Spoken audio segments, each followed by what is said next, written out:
bijak ya, karena saya masuk di sini ketika masuk pertama kali yang saya somasi itu dua orang, teman-teman bisa lihat, yaitu Denny Sumargo sama Novi. Ketika saya kirimkan somasi ke Denny Sumargo pada hari yang sama ya, langsung Denny Sumargo hubungi saya tuh, dia telepon klarifikasi, dia bilang kalau ada apa masalah pribadi ayo kita bereskan, kata dia ya kan. Setelah dari situ masalah masalah yang disomasi, dia bilang dia klarifikasi juga, dia minta agar diselesaikan baik-baik situ. Dan saya rasa itu hal yang baik ya, karena dengan seperti itulah Denny Sumargo waktu itu tidak saya laporkan ya. Jadi teman-teman tahu si Denny Sumargo karena sudah menghubungi saya dan sudah menyelesaikannya, saya sudah tidak melaporkan Denny. Nah, malah saya mensomasi satu orang lagi yang baru, Koko Cimot ya. Dan Koko Cimot hal yang sama ya, pada hari yang sama dia bikin video minta maaf dan dia hapus kontennya di situ. Karena memang somasi kita ini bukannya bertujuan untuk melaporkan ke polisi. Tujuannya adalah agar mereka minta maaf dan tidak mengisi konten-konten media sosial dengan parodi-parodi Agus dan konten-konten yang kira-kira bisa melukai hati Agus lah di situ ya. Itu sebenarnya di situ aja kita punya keinginan. Tapi berbeda dengan Novi, teman-teman ya. Saya belum laporin Novi, tiba-tiba Novi udah laporin saya dulu di situ. Jadi kalau teman-teman lihat ya, kalau dibilang saya memperkeruh di situ ya. Di mana-mana kalau ada masalah itu selalu biasanya diselesaikan dengan baik-baik dulu ya kan. Teguran, mediasi di situ ya, musyawarah. Ini tidak dengan Novi ya. Novi nggak pernah somasi saya, nggak pernah apa-apa, tiba-tiba lapor polisi ya. It's okay sih, kalau buat saya nggak masalah di situ. Dan setelah itu baru beberapa hari kemudian, hari Seninnya kalau nggak salah, saya laporin Novi ke polisi di situ. Baru ke Mabes saya laporin, terus habis itu saya pribadi laporin lagi dia ke Polda di situ. Jadi teman-teman bisa lihat ya, kenapa ini bisa berkelanjutan dan bisa jadi keruh, karena tergantung dari orangnya gitu loh. Kalau orangnya memang mau menyelesaikan, kita selesaikan. Tapi kalau orang yang memang mau memperkeruh, dia dulu yang memulai, tapi dia akan bilang ke orang-orang, saya yang melakukan hal tersebut gitu ya. Padahal kalau kita lihat yang lain-lainnya bisa tuh beres di situ. Ya, di situ sih Mas. Jadi kalau saya lihat Densu tepat di sini karena dia nggak ada laporan polisi ke dia juga nggak melaporkan Agus ke polisi ya. Jadi untuk apa dia ikut campur di sini? Jadi kalau saya bilang itu dia bijak, sudah tepat. Jadi dia nggak memihak ke Novi, dia juga nggak memihak ke saya. Itu yang saya lihat ya. Kalau dari awal kan kelihatan banget dia tuh kayak memihak ke Novi lah. Makanya kalau damai pun sama Farhad kan di medsos dia sempat bilang, Novi gimana nih? Novi gimana? Novi juga harus damai dong gitu kan. Sekarang sudah terjadi shifting, perubahan sikap kalau saya lihat dari Densu. Dia sudah nggak lagi mau mendamaikan si Novi karena dia juga melihat bagaimana ya. Jadi kalau teman-teman lihat waktu itu di Komal, Densu ada memberikan nasihat sebenarnya ke Novi. Ya dia bilang, bersabar Nov, di sini kita beresin dengan baik-baik aja. Kalau kamu ngambil keputusan drastis yaitu menyerang, nanti akan lebih lebih perkeruh gitu. Nah di Komal tuh intinya Densu ada bicara seperti itu ya. Terus jawaban dari Novi saat itu, ya udah kalau gitu kita ikutin aja ya. Tapi itu hanya berlaku beberapa jam, nggak lama kemudian asam lambung melanda, langsung menyerang lagi di situ ya. Dan Novi ketemu sama Hotman Paris, langsung malamnya dia bikin laporan polisi di situ. Jadi kelihatan bagaimana ya, kalau saya melihat ya, Novi itu nggak mau dengerin nasihat dari si Densu di situ. Makanya kalau saya lihat itulah alasan kenapa Densu tuh nggak mau lagi membantu Novi di situ, teman-teman. Jadi laporan itu kalau nggak dicabut sekalipun, kalau misalnya pelapornya dipanggil nggak datang atau dia juga nggak follow up di situ, laporan nggak akan jalan. Jadi laporan tuh nggak serta merta, oh kalau nggak dicabut langsung nanti dia jadi tersangka, enggak di situ ya. Jadi saya rasa Densu pun juga tahu hal tersebut. Makanya Densu juga sempat bicara sama Novi, ya kan, dia bilang kamu lapor aja gampang, tapi laporan bisa naik nggak, itu yang jadi masalah, ya kan, karena banyak laporan itu sulit naik, dia bilang seperti itu ya. Makanya saya pun juga nggak khawatir sama sekali dilaporin sama Novi, itu buat saya hal sepele. Dia baru lapor, pasti kalau baru lapor tuh lidik dulu, lidik, periksa saksi-saksi itu bisa berbulan-bulan, habis itu gelar perkara, baru naik sidik. Naik sidik, periksa saksi-saksi lagi, berbulan-bulan lagi, gelar perkara, baru jadi tersangka situ ya. Jadi kalau saya bilang LP Novi itu LP yang masih jauh banget lah. Ya, LP-LP lain kalau teman-teman lihat ya, yang pencemaran, saya udah ada LP lain yang dimana saya udah tersangka, itu pun nggak jalan. Ya, jadi udah tersangka dari tahun lalu situ dan itu pun nggak jalan. Jadi saya bilang kalau dia merasa bisa naikin ya silahkan di situ. Dia cari 1-2 orang ahli, terus ahlinya bilang masuk unsur terus langsung jadi tersangka, nggak kayak begitu. Ya, itu nanti gelar perkara banyak perwira-perwira, ada ahli tapi ahlinya bukan ahli dari Novi, ahli yang netral di situ ya. Jadi teman-teman nggak usah diinin lah. Novi itu dia menggunakan media menggiring opini. Jadi seolah-olah dia giring opini bahwa LP-nya dialah yang paling kuat. Ya, apa yang saya katakan itu pidana, tetapi apa yang dia katakan itu bukan pidana gitu. Selalu dia bikin seperti itu. Ya normal-normal aja. Itu kan asumsi dia, ya kan. Tapi nanti kan yang menaikkan atau enggak bukan dia, tapi polisi ya. Jadi kita lihat aja. Bang, Iya. kalau dari abang itu ada nasihat nggak sih bang buat Densu gitu, saya mengatakan mundur dari Kisruh Donasi ini, mungkin ada wejangan apa dari Pak Alvin untuk Densu? Enggak sih, karena Densu sudah dengan jelas menjelaskan bahwa kalau mau damai silakan ke saya, kata dia.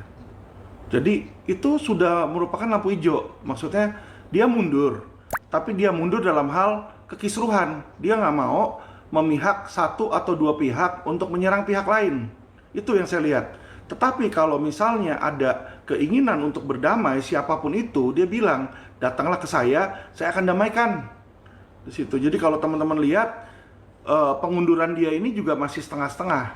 Ya, mengundurkan untuk tidak berantem. Tapi masih mau ikut campur kalau ini untuk perdamaian di situ ya. Jadi itu yang saya lihat, yang saya dengar, dan yang saya cermati dari perkataan Densu. Tapi kemarin kan pada saat itu juga Densu ini sebenarnya agak menyayangkan terkait kemarin Agus Salim melaporkan Novi kembali gitu Bang. Mungkin seperti apa Bang? Ya, Densu menyayangkan, tapi dia juga nggak bisa ngapa-ngapain karena pertama itu adalah hak setiap warga negara di situ. Terus kedua, Densu pun tahu yang memulai melaporkan adalah Novi. Ya, sekarang kalau Novi melaporkan baik Agus ataupun kuasa hukumnya, ya sama aja Novi membuat serangan. Ya dong, karena Alvin Lim ini bagian dari Agus. Saya ada karena diberikan kuasa oleh Agus. Kalau tidak diberikan kuasa oleh Agus, sebelum-sebelumnya saya mana pernah muncul. Mana pernah saya sebelumnya memberikan statement ya. Jadi kalau saya diserang, serangan terhadap saya adalah serangan terhadap Agus. Serangan terhadap Agus sama aja serangan terhadap Alvin Lim di situ. Pasti Alvin Lim juga akan membantu Agus karena saya lawyernya Agus ya. Jadi itu adalah sesuatu yang saya rasa Densu sudah amati dan dia sayangi terjadi dari si Novi ya. Makanya kalau dia memulai ya dia harus siap dong diserang balik di situ ya. Kan nggak mungkin orang itu akan diam-diam aja. Bang, tapi mohon maaf sebelumnya, Densu juga sebenarnya agak menyayangkan kemarin terkait soal abang berstatement kepada Novi katanya terlalu menyerang pribadinya dan itu dipublish ke media sosial gitu. Mungkin seperti ya itu kan menurut dia. Tapi kalau dilihat sebelum saya mempublish di media sosial, siapa dulu yang setiap kali ada masalah selalu publish ke media sosial? Pertanyaan saya, dia ada masalah sama Agus, ya kan? Apakah dia selesaikan baik-baik berdua di belakang layar, atau dia teriak-teriak? Pertanyaan saya aja yang orang luar bisa tahu, dia teriak-teriak, datang ke Densu, dia ngomong bagaimana dipakai begini, ya kan, dia ngomong lagi di podcast mana, dia bicara lagi, dia jelek-jelekin lagi si Agus. Padahal Agus itu sudah minta maaf sampai nyembah-nyembah loh di situ, divideokan sama dia, dinaikin ke media sosial. Jadi gini loh, ya, kalau kamu nggak mau orang lain berbicara kepada kamu dalam media sosial, Anda juga stop berbicara kepada Agus dalam media sosial. Saya hanya melakukan hal yang sama, ya kan? Dia berbicara melalui media sosial untuk memberikan pesan kepada Agus. Saya pun juga berbicara melalui media sosial untuk memberikan pesan atau bertanya kepada Novi di situ, ya kan? Nggak bisa dong dia satu pihak dia bilang, oh kalau kamu nanya harus telepon saya. Tetapi kalau saya mau jelek-jelekin kamu atau mau menjelaskan, saya boleh pakai media sosial. Ya nggak bisa begitu, ya. Media sosial itu terbuka. Ya, jadi saya rasa itu adalah hal yang dia harus ngaca dan dia harus introspeksi dulu diri sendiri. Kalau dia tidak melakukan hal tersebut lebih dulu, ya, membroadcast kesalahan Agus dan bicara di media sosial, saya juga tidak akan menggunakan media sosial. Ya, jadi tolong perhatikan di situ.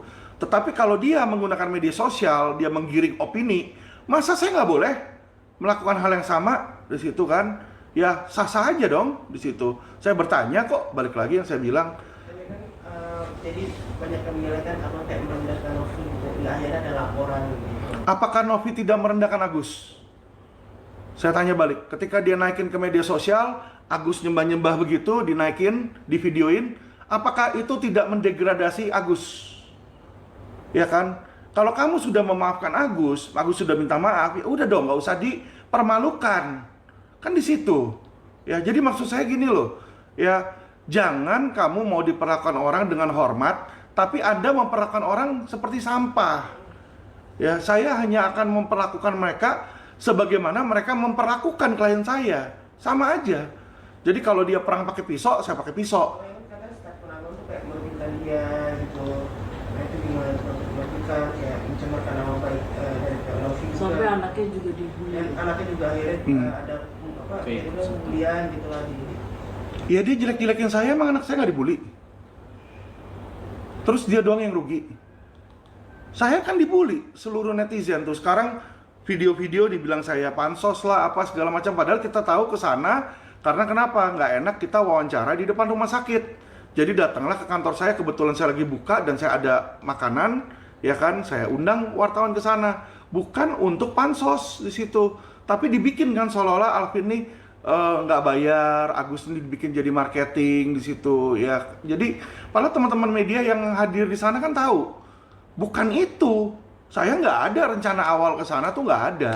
Tetapi karena kita diusir di rumah sakit Suci itu nggak boleh teriak-teriak banyak berisik-berisik buat wawancara. Makanya saya bilang, ini kan PIK dekat, di sana kantor saya di sana aja. Sekalian teman-teman yang belum makan, belum minum bisa buka puasa atau bisa makan, bisa minum, saya bilang kan. Jadi teman-teman bisa melihat bagaimana itikat baik saya itu pun dipelintir, teman-teman. Dan bagaimana dengan saya dipelintir, saya dibully, bukan cuma saya dibully, istri saya dibully, anak saya dibully. Anak saya juga hal yang sama, ya kan? Jadi kalau dia marah, anaknya dia dibully, lah hal yang sama kok, saya juga begitu. Kalau Anda tidak mau pakai medsos, jangan pakai medsos untuk serang orang lain. Kalau Anda serang saya dengan medsos, saya juga akan menanyakan Anda dengan medsos. Simple kok. Bang, tapi dari Densu sendiri juga sebenarnya agak menyayangkan ya terkait Novi juga memparodikan videonya dengan Yolo ini ya, Iya. melaporkan itu, maksudnya malah nambah memperkeruh gitu. Betul. Mungkin gimana? Ya itu yang saya bilang, Pak. Jadi video YOLO itu kan datang terlebih dahulu ya. Saya ini mensomasi karena ada konten, bener nggak? Nah, ketika ada konten itu saya somasi, barulah di sana saya berbicara keras. Jadi sebenarnya nggak akan ada sebab tanpa akibat. Maksud saya adalah ya, kalau Novi tidak membuat konten-konten seperti itu, saya juga nggak ada kerjaan. Agus nggak akan suruh saya, laporin Novi ke polisi, laporin atas dasar apa? Dari awal kan saya udah bilang, saya melaporkan Novi ini atas dasar konten-konten memparodikan Agus, menghina disabilitas yang menurut saya melecehkan di situ kan. Karena ada konten Novi di situ. Nah, konten itulah membuat saya melukai hati si Agus. Saya melihat kalau itu saya yang digituin, pasti kesel Mbak. Kalau Mbak atau Mas yang digituin, saya yakin lah dikit banyak pasti ada kesel lah di situ. Apalagi dibully seluruh Indonesia kan. Nah, karena kekesalan itulah normal kalau orang emosi. Ya, apalagi saya darah tinggi, normal untuk orang emosi. Ketika dia emosi, dia berbicara keras di situ, ya kan? Sana tersinggung. Hal yang sama, kita juga sudah tersinggung ketika dia sudah membuat konten tersebut. Ya, jadi itu loh, patut digarisbawahi. Alvin Lim tidak akan menyerang siapapun kalau nggak ada sebabnya. Tapi kan dia tidak menyebutkan nama, Bang. Kenapa? Tidak menyebutkan nama dalam konten. Saya juga nggak nyebutkan nama. Saya bilang ada teman-teman saya yang pramugari yang pelacur. Saya bilang teman-teman saya. Tapi kan abang, saya tidak, maksudnya saya juga melihat konten abang, saya melihat juga konten Yolo. Iya. Kalau di konten Yolo dia tidak menyebutkan nama sama sekali. Tapi ditulis Tidak. Agus. Dia memperagakan, tapi kan gaya tersebut bukan sepenuhnya milik Agus. Dan kalau abang kan kayak Novi begini, dengan indikasi abang bertanya mungkin seperti apa. Kemarin saya sempat wawancara Yolo juga, dia bilang saya tidak ada menyebutkan nama sama sekali, hanya kayak video-video lucu-lucu. Ya itu kan sanggahan dia, ya. Saat itu kan masa sih segoblok-gobloknya si Novi, masa dia nggak bisa ngelihat sih itu juga menyerupai Agus, ya kan? Dia punya otak kan, gitu loh. Nanti kalau saya ngomong keras, tersinggung, ya kan? Dia kan punya otak, dia lihat ada kayak begitu, menyerupai siapa nggak? Ya kan, masa harus saya ngomongin sih di situ, ya kan? Saya ngomong tentang teman saya bilang teman saya pramugari pelacur, dia mau bawa pramugari tersinggung katanya. Saya nggak bilang Novi pelacur loh, saya nggak ada sebut nama Novi loh di situ, ya. Saya kalau tentang Novi saya tanya di mana, dari mana asal uangnya. Di situ kalau yang soal pelacur saya bilang ada teman-teman dan ada yang di podcast sama Reben itu, ya, pramugari yang mengaku dirinya pelacur. Jadi memang ada oknum-oknum seperti itu. Ya, dan dia sudah tersinggung di situ aja, dia udah tersinggung. Nah, yang padahal jauh.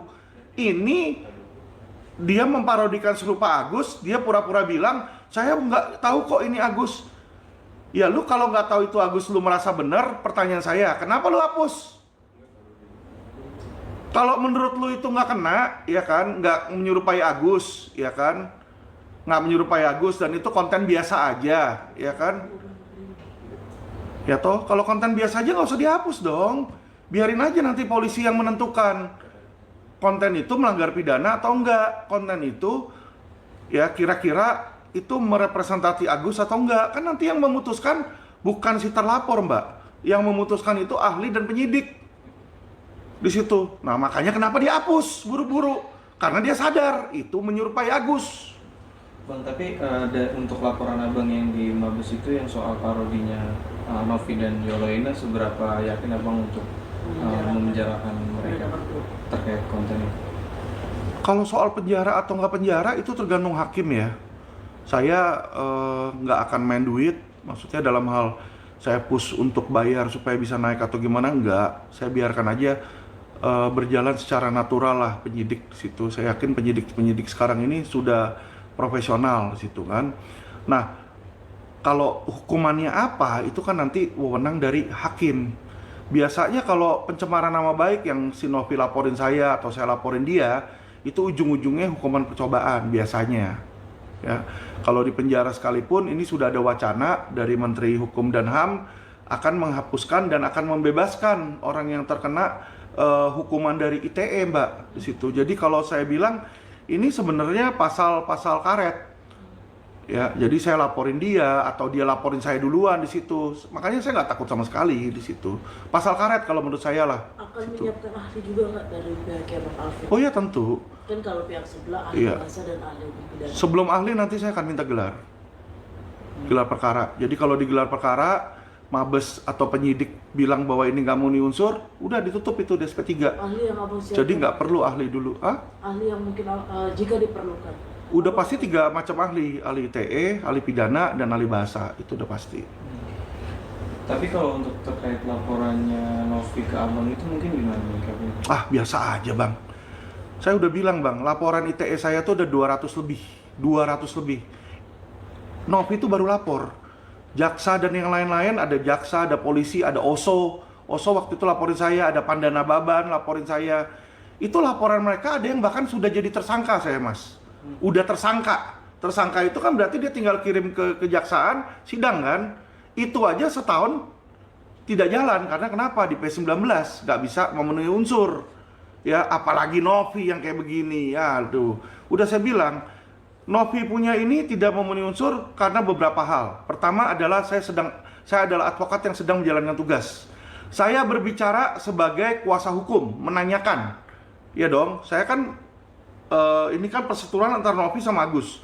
Jadi saya punya hak untuk bertanya kepada Novi. Mau itu bertanya di pengadilan, mau bertanya di media, bertanya dimanapun saya boleh di situ. Ya, itu pasal 17. Ya, jadi itu ketika saya menjalankan tugas, saya punya surat kuasa resmi, saya punya imunitas berdasarkan pasal 16. Ya, jadi kalau saya lihat di situ jauh.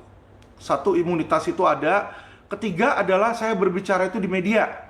Ya, Quotient TV bukan milik saya. Jadi dia bilang Quotient TV itu Alvin, mana ada? Alvin Lim. Quotient TV, ya.